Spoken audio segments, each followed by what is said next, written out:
Your response to this statement is a great opportunity for you to develop your own 60-second commercial.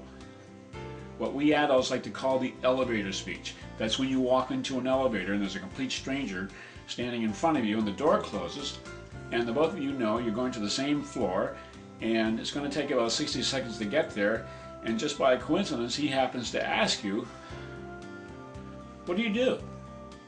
So you state your case, and by the time you get to your destination, he walks out of the elevator thinking to himself, wow, that guy has something that I really need, that I really want.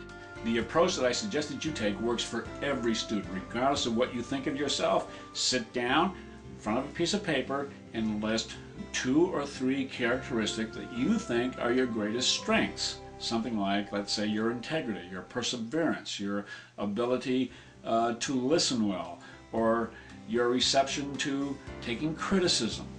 All of these can be considered strengths, and then you want to illustrate those strengths with an example. I'm going to show you how you're going to tell your commercial. I do it rather quickly because it's my pace, but you can draw it out as long as you have to, but don't go more than 2 minutes. So here's how I would do it. A lot of people say I have a lot of integrity. One morning when I found a money clip in the school parking lot, I brought it into the principal's office. He was so impressed with my action that he decided to write my letter of recommendation because he insisted on it.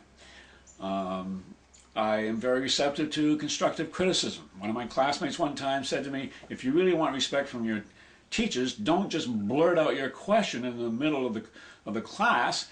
Raise your hand and you'll get a lot more respect that way. So I've been raising my hand and I get a lot more respect now. And I'm very persistent. If I have a problem in understanding, let's say a math problem, I'll go after class at the end of the day and see the teacher every single day if I have to, until I absolutely understand what I need to understand to get it right. That's the way I am. So I have integrity, I'm very receptive to constructive criticism, and I'm very persistent. Now, if you're one of those students who has accomplished a lot, then you want to tell the listener 2 or 3 of those accomplishments of which you are most proud, and then indicate what motivated you and what it took to reach those accomplishments. And only you can best express how you did it, so you're going to do just fine. So good luck to you. I'm Paul Hemphill.